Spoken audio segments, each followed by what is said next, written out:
আসসালামু আলাইকুম এভরিওয়ান, গরিবের পাঠশালায় আপনাকে স্বাগতম। সাথে আছে আমি এলআর লিখন, পড়াশোনা করছি ঢাকা বিশ্ববিদ্যালয়ে। চলুন আজকে আমরা 2015-16 সেশনে ঢাকা বিশ্ববিদ্যালয়ে আসা প্রশ্নগুলোর পার্ট 3 নিয়ে আলোচনা করব। ইতোমধ্যে আমাদের দুইটা পর্ব হয়েছে, আজকে পার্ট 3 নিয়ে আমরা কথা বলবো। তো চলুন, 38 নম্বর প্রশ্ন, ঢাকা বিশ্ববিদ্যালয় ভর্তি পরীক্ষা 15-16। ঠিক আছে, ব্যাডমিন্টন যে দেশের জাতীয় খেলা? ব্যাডমিন্টন যে দেশের জাতীয় খেলা কোনটা হবে ভাইয়া? এটা হবে মালয়েশিয়া। ঠিক আছে, এটা হবে মালয়েশিয়া। তো এটা জানলেই হবে না, চলো আমরা বাকি পয়েন্ট গুলো আলোচনা করি যে কি কি দেয়া আছে। চীনের জাতীয় খেলা কি বলতো? Table tennis. ওকে, চীনের জাতীয় খেলা টেবিল টেনিস। নেপালের ভলিবল। স্কটল্যান্ডের কি? গলফ। ঠিক আছে, এগুলো তোমরা জানবা। এভাবে প্রত্যেকটা অপশন আমাদেরকে এভাবেই রিসার্চ করে অ্যান্সার গুলো জানতে হবে। তো চলো পরেরটাতে যাই। বাংলার প্রথম স্বাধীন সুলতান কে ছিলেন? বাংলার প্রথম সুলতান এরকম না, স্বাধীন সুলতান। ওকে, তো এটা কি হবে? ফখর উদ্দিন মোবারক শাহ। আর এখানে তোমরা যারা দেখছো, হাজী ইলিয়াস শাহ, হুসাইন শাহ, মোহাম্মদ ঘুরি, এরা সবাই কি ছিল? সুলতান ছিলেন। এবং এই যে হুসাইন শাহ, তারপর হচ্ছে ইলিয়াস শাহ, এরা শাহ বংশের কি ছিলেন? শাসক ছিলেন, শাহ বংশের। আর মোহাম্মদ ঘুরি কি ছিলেন বলো? মোহাম্মদ ঘুরিও একজন শাসক ছিলেন। ওকে, তো চলো পরবর্তীতে আমরা এটা জানি যে এখানে যেহেতু প্রথম প্রথম স্বাধীন সুলতানের কথা বলা হয়েছে, আমরা এটাও দেখি যে শেষ স্বাধীন সুলতান কে ছিলেন? শেষ স্বাধীন সুলতান ছিলেন গিয়াসউদ্দিন মাহমুদ শাহ। গিয়াসউদ্দিন মাহমুদ শাহ। গিয়াসউদ্দিন মাহমুদ শাহ। ঠিক আছে, এরপর দেখো নিচের কোনটি ইউনেস্কো কর্তৃক ওয়ার্ল্ড হেরিটেজ হিসাবে স্বীকৃত? ইউনেস্কো ইউনেস্কো কর্তৃক ওয়ার্ল্ড হেরিটেজ হিসেবে স্বীকৃত, সেটা কোনটা? এখানে হবে ষাট গম্বুজ মসজিদ। ষাট গম্বুজ মসজিদ, হ্যাঁ, ষাট গম্বুজ মসজিদ। এই যে দেখো এখানে চিত্র দেওয়া আছে, ষাট গম্বুজ মসজিদ। আর একটা প্রশ্ন যেটা, এটা হচ্ছে এর এর স্থপতিকে বা কে বানিয়েছেন এটা? খান জাহান আলী। এটা মাথায় রাখবে, এটাও মনে রাখতে হবে। গুরুত্বপূর্ণ স্থাপত্যগুলোর প্রতিষ্ঠাতা কে বা বানিয়েছেন কে, সেটাও কিন্তু তোমাদের মাথায় রাখতে হবে। খান জাহান আলী। হ্যাঁ, তো এখানে দেখো এই যে গম্বুজ দেয়া আছে, গম্বুজ গুলো দেখা যাচ্ছে। তোমরা বলো তো এখানে কয়টা গম্বুজ আছে? 60টা গম্বুজ, তাই না? 60টা গম্বুজ হবে? 60টা কি হবে? নাম তো 60 গম্বুজ মসজিদ, তার মানে কি 60টা গম্বুজ না? গম্বুজ কিন্তু আছে ভাইয়া 81টা। গম্বুজ কয়টা আছে? গম্বুজ আছে 81টা। তো তোমাদেরকে এটা মাথায় রাখতে হবে যে গম্বুজ 81টা। 60টা যদিও নাম, কিন্তু গম্বুজ কিন্তু ভাইয়া 81টা। এরপর বাকিগুলো দেখো, সেন্ট মার্টিন, জাতীয় জাদুঘর, আহসান মঞ্জিল, এগুলো কিন্তু ইউনেস্কো কর্তৃক কি ওয়ার্ল্ড হেরিটেজ হিসেবে স্বীকৃত না। ইউনেস্কো কর্তৃক বাংলাদেশে আরো দুটো জিনিস আছে, যেমন সেটা হচ্ছে পাহাড়পুর বৌদ্ধ বিহার। পাহাড়পুর পাহাড়পুর বৌদ্ধ বিহার। পাহাড়পুর বৌদ্ধ বিহার, এটা কিন্তু ইউনেস্কো কর্তৃক স্বীকৃত। তারপর সুন্দরবন। সুন্দরবন এটাও কিন্তু ইউনেস্কো কর্তৃক স্বীকৃত। ঠিক আছে, তো এই দুইটা হচ্ছে এক্সট্রা ইনফরমেশন। পাহাড়পুর আর সুন্দরবন এটাও ইউনেস্কো কর্তৃক স্বীকৃত। ঠিক আছে, মাথায় রাখবা তোমরা। এরপর আসে বাংলাদেশের স্বাধীনতা যুদ্ধের সময় ঢাকা কত সেক্টরের অন্তর্ভুক্ত ছিল? সেক্টর 2। এটা 10 স্টার ইম্পর্টেন্ট।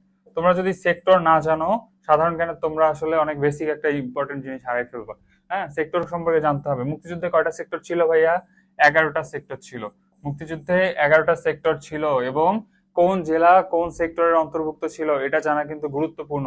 তো চলো আমরা এটা সম্পর্কে একটু আলোচনা করি। যেমন এই যে তোমরা এখানে দেখতে পাচ্ছ, এখানে কি আছে বিষয়টা দেখো। এখানে কিন্তু তোমার বাংলাদেশের ম্যাপ দেয়া আছে। বাংলাদেশের ম্যাপ দেয়া আছে, এবং বাংলাদেশের ম্যাপের মধ্যে দেয়া আছে সেক্টর কয়টা। এই যে 1 নাম্বার সেক্টর, এই যে 2, এই যে 3, 4, 5। সেক্টর মনে রাখার সিস্টেম কি ভাইয়া? দেখো এই পাশ থেকে কিন্তু একটা মার্জিন তৈরি হয়ে গেছে, 1, 2, 3, 4, 5, তাই না? তারপর দেখো আবার 6 কোথা থেকে শুরু হয়েছে, একদম উপরে 6, 7, তারপর এই যে 8, তারপর এই যে 9। তো এটা এরকম করে গেছে। আর এটা কি? এটা উপরের দিকে উঠে গেছে। আর মাঝখানে মাইনকার চিপার মধ্যে আছে ভাইয়া 11 নাম্বার সেক্টর। আর 10 নাম্বার সেক্টরটা শেষে। দেখো 10, 11 একদম উত্তর দক্ষিণে। আর মাঝখানে এটা একটা উপরের দিকে উঠে গেছে 5 পর্যন্ত, আর 6 থেকে 9 পর্যন্ত নিচের দিকে নেমে গেছে। এই চিত্রটা কিন্তু মাথার মধ্যে তোমাদের অবশ্যই গেঁথে নিতে হবে, তা না হলে তোমরা সেক্টর গুলো কখনোই ভালো করে মনে রাখতে পারবে না। তো দেখো এখন 1 নম্বর সেক্টর, এখন প্রশ্ন হচ্ছে ভাইয়া কোন জেলা কোন সেক্টরের অন্তর্ভুক্ত, এটা কিভাবে বুঝবো? এই যে শর্টকাট সূত্র দেয়াই আছে তোমাদেরকে, ঠিক আছে? তো চলো আমরা একটু আলোচনা করি। 1 নম্বর সেক্টরে কে আছে ভাইয়া? পার্বত্য চট্টগ্রাম, পুরোটাই পার্বত্য চট্টগ্রাম এবং চট্টগ্রামের আশেপাশে অঞ্চলগুলো কি 1 নম্বর সেক্টরে। তোমরা যদি চিত্রটা মাথায় মনে রাখো তাহলে দেখতে পারবা যে পার্বত্য চট্টগ্রামে কোন কোন জেলাগুলো আছে সেগুলো কিন্তু ভাইয়া 1 নম্বর সেক্টরের অন্তর্ভুক্ত, ঠিক আছে? তো চলো আমরা 2 নম্বরটা দেখি। 2 নম্বর সেক্টর অবশ্যই ঢাকা। একটু আগে এমসিকিউটা তোমাদেরকে কি দেখালাম, 2 নম্বর সেক্টরটা কিন্তু ঢাকা। এখন ঢাকা ছাড়াও আছে কুমিল্লা, নোয়াখালী।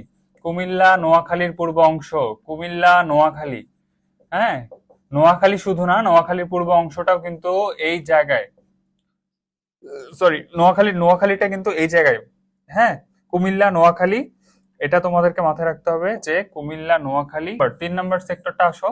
3 নম্বর সেক্টরে কিন্তু কিশোরগঞ্জ, 3 নম্বর সেক্টরে কিশোরগঞ্জ আছে এবং হবিগঞ্জ আছে, অবশ্য ঢাকারও কিছু অংশ আছে।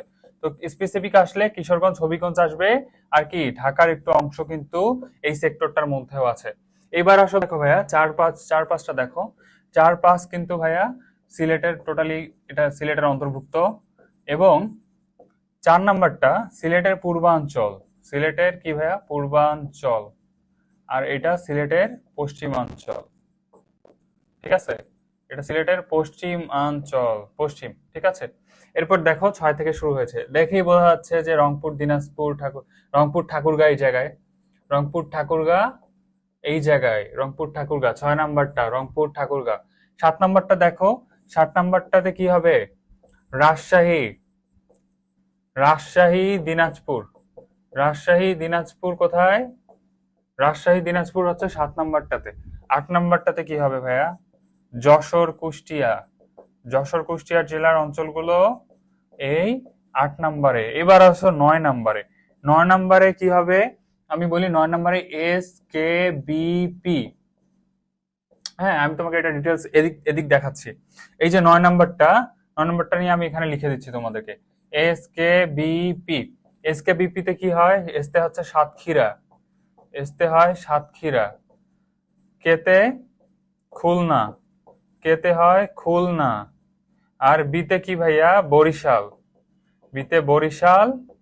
পিতে পটুয়াখালী, পিতে পটুয়াখালী, ঠিক আছে? তো অনেকের মনে রাখতে পারে না যে ভাইয়া 9 নম্বরটাতে আসলে এতগুলো জেলা আছে, তো আমরা কিভাবে মনে রাখবো? তাদের জন্য শর্টকাট হচ্ছে SKBP মাথায় রাখবা। SKBP মাথায় রাখলে তাহলে তোমার মনে থাকবে সাতক্ষীরা, খুলনা, বরিশাল, পটুয়াখালী। ইজি না বিষয়টা? তারপর দেখো এটা হচ্ছে 9 নম্বর সেক্টর গেল। আর 10 নম্বরটা ভাইয়া নৌ সেক্টর, 10 নম্বরটা হচ্ছে নৌ সেক্টর। আর 11 নম্বরটাতে কি আছে দেখো, 11 নম্বরটাতে আছে ময়মনসিংহ, টাঙ্গাইল। এটা লাস্টে বললাম কারণ এটা একটু আলাদা টাইপের, তাই না? সিকোয়েন্স মানে নাই। সো ময়মনসিংহ টাঙ্গাইল কোথায়? 11 নম্বর সেক্টর। সো এভাবে তোমরা যদি সেক্টর গুলো একবার মাথায় রাখো, অনেকে দেখি যে সূত্র দিয়ে মনে রাখে। সূত্র দিয়ে মনে রাখা খুবই কঠিন একটা কাজ। তোমরা যদি জাস্ট ম্যাপটা এইভাবে পড়ো তাহলেই কিন্তু তোমাদের পুরো জিনিসটা খুব ইজিলি মাথায় থাকতেছে, ঠিক আছে? সূত্র মুখস্থ করা এটা একটা ঝামেলার জিনিস, কারণ তুমি যদি সূত্র মুখস্থ করো ম্যাক্সিমাম ক্ষেত্রে এই সূত্রগুলো মুখস্থ করতে গেলে সূত্র ভুলে গেলে তোমার সব শেষ।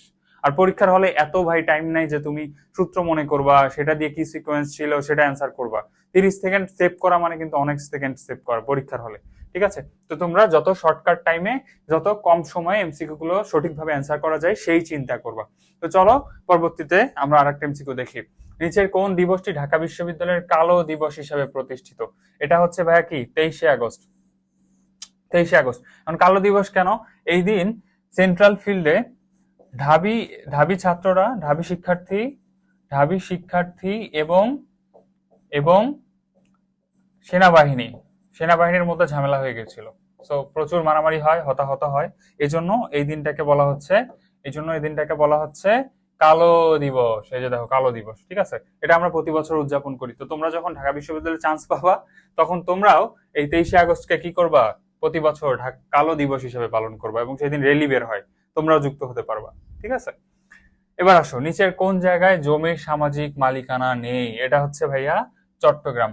চট্টগ্রামে বেশ কিছু অঞ্চল আছে, যেমন পাহাড়ি অঞ্চল চট্টগ্রামে আছে।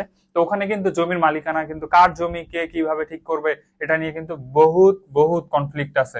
ইভেন শান্তি চুক্তি করার পরেও এইটার সমাধান এখন পর্যন্ত হয়নি। সো সামাজিক মালিকানা কোন জায়গায় নেই ভাইয়া? চট্টগ্রামে, ঠিক আছে? এটা কিন্তু তোমাদেরকে মাথায় রাখতে হবে, এটা তো আমাদের দেশের জাতীয় ইস্যু। সো অবশ্যই তোমাদেরকে এটা মাথায় রাখতে হবে। এবার আসো, লেডি উইথ দ্য ল্যাম্প হিসেবে পরিচিত কে? এটা হচ্ছে ফ্লোরেন্স নাইটিঙ্গেল। ইনি ছিলেন একজন নার্স। হ্যাঁ, ইনি ছিলেন নার্স এবং ইনি বিখ্যাত ক্রিমিয়া যুদ্ধে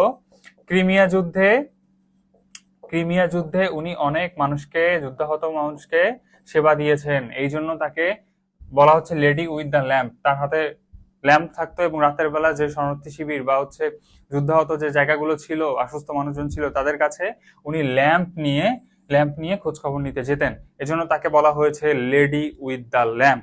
এখন এখানে বাকি অপশন গুলো দেখো, Sarojini Naidu, Helen Keller, mother Teresa, এনারা সবাই ছিলেন কি সমাজকর্মী, ঠিক আছে? মাদার তেরেসা সম্পর্কে তোমরা জানো। এখন আরেকটা ইম্পর্টেন্ট ইস্যু হচ্ছে সরোজিনী নাইডু, এনার সম্পর্কেও জেনে নাও তোমরা। The nightingale of India, the nightingale of India কাকে বলা হচ্ছে ভাইয়া? সরোজিনী নাইডুকে। যেহেতু আমরা নাইটিঙ্গেল নিয়ে পড়াশোনা করছি, তো ইন্ডিয়ার নাইটিঙ্গেল কে? সরোজিনী নাইডু কে ছিলেন? উনিও একজন পলিটিশিয়ান ছিলেন। হ্যাঁ, উনি একজন পলিটিশিয়ান ছিলেন, পাশাপাশি উনি একজন সমাজকর্মী ছিলেন। সমাজের মানুষের অধিকার আদায়ে তিনি কাজ করেছেন।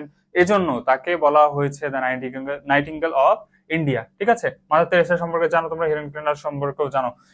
এরা দুজনেই সমাজকর্মী ছিলেন। ওকে, ওয়ার্ল্ড ওয়াইড ওয়েবের উদ্ভাবক কে? ওয়ার্ল্ড ওয়াইড ওয়েব, এটার ফর্ম কি? WWW। হ্যাঁ, WWW, এটার শর্ট ফর্ম WWW। তাহলে এটার ফুল ফর্ম কি? ওয়ার্ল্ড ওয়াইড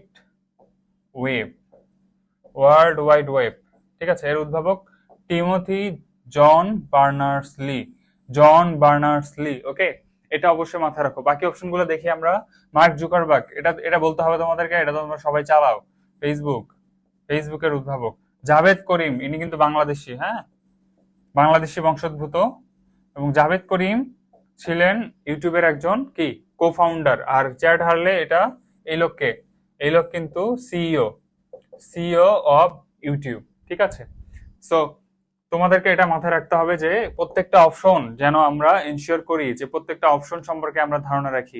এই নলেজটা যেদিন গেইন হবে সেদিন থেকে তোমরা বুঝবা যে আমার সাধারণ জ্ঞানের পড়াশোনা একদমই কমপ্লিট। ওকে, যদিও সাধারণ জ্ঞানের পড়াশোনা একদম কমপ্লিট বলে কিছু হয় না, বাট সর্বোচ্চটাটুকু চেষ্টা দিয়ে একটা বেসিক কনফিডেন্স তুমি গ্রো করতেই পারো, ঠিক আছে? এক সকালে তুমি গলা ব্যথা ও সর্দি নিয়ে ঘুম থেকে উঠলে, ডাক্তার তোমাকে পরীক্ষা করে বললো অ্যান্টিবায়োটিকে তোমার রোগ ভালো হবে না।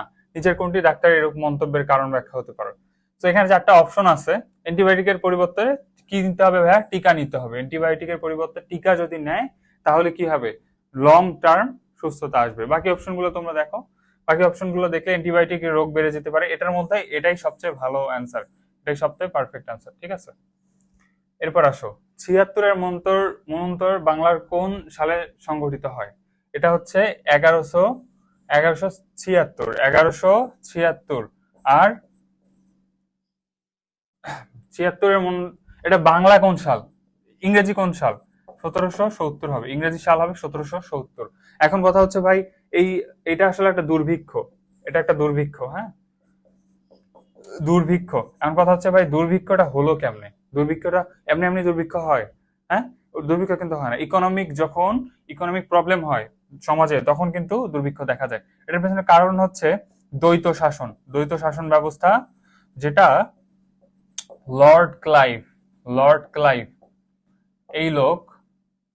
এই লোক চালু করেছিল। কত সালে? 1765 সালে। আর তোমার দুর্ভিক্ষটা হয়েছে কবে? হ্যাঁ, দুর্ভিক্ষ কিন্তু হয়েছে 1770 সালে। দেখো, 5 বছর আগে এই লোক যখন দ্বৈত শাসন চালু করে। আসলে এখন আমাদের বুঝতে হবে আগে যে দ্বৈত শাসনটা কি জিনিস। দ্বৈত শাসনটা এই জিনিস যে প্রশাসনিক ক্ষমতা থাকবে স্থানীয় নবাব, রাজা, বাদশাহ তাদের, কিন্তু রাজস্ব আদায় কার হাতে থাকবে ভাইয়া? রাজস্ব আদায় থাকবে, এটা হচ্ছে কোম্পানির, মানে ইস্ট ইন্ডিয়া কোম্পানি। তো ওরা কি করবে, ওরা জাস্ট রাজস্ব আদায় করবে, টাকা পয়সা যা আছে সব হাতে থাকবে কার, ইস্ট ইন্ডিয়া কোম্পানির। আর জাস্ট ডামি হিসেবে, পুতুল হিসেবে শাসন কার্য পরিচালনা করবে কারা, রাজা বাদশাহ নবাবরা। বুঝতে পেরেছো? এর ফলে ইংরেজরা আবার হচ্ছে রাজা বাদশাদের কাছ থেকে খাজনা নিত। রাজা বাদশারা তাদের আয়ুষ্য জীবন পরিচালনার জন্য আবার কি করেছে, সাধারণ মানুষের উপর বল প্রয়োগ করেছে যে আরো বেশি বেশি খাজনা দাও, আরো বেশি বেশি খাজনা দাও। এবং একটা পর্যায়ে যখন মানুষজন খাজনা দিতে পারেনি, তখন কি হয়েছে ভাইয়া, তখন কিন্তু এক এলাকা থেকে আরেক এলাকায় তারা পালিয়ে গিয়েছিল বাঁচার জন্য, যে আমরা এখানে খাজনা দিতে পারছি না। এবং এর ফলশ্রুতিতে পরবর্তীতে কিন্তু এই দুর্ভিক্ষটা দেখা দেয়। এই হচ্ছে এটার ব্যাকগ্রাউন্ড হিস্ট্রি। ঠিক আছে, তো চলো পরবর্তী স্লাইডে যাই। ভারতে ইস্ট ইন্ডিয়া কোম্পানির শাসনের অবসান ঘটে কোন সালে? এটা হচ্ছে 1858। 1858 সিপাহী বিদ্রোহের পরের বছর, অর্থাৎ সিপাহী বিদ্রোহ ঘটেছিল কবে? সিপাহী বিদ্রোহ ঘটেছিল 1857 সালে। 1857 সালে। আর পলাশী যুদ্ধ কবে ঘটেছিল? 1757 সালে। পলাশী যুদ্ধ 1757 সালে। তো 1857 সালে সিপাহী বিদ্রোহ যখন হলো, তখন আসলে ইস্ট ইন্ডিয়া কোম্পানির শাসন অবসান করে কে? হ্যাঁ, ইংরেজ সরকার।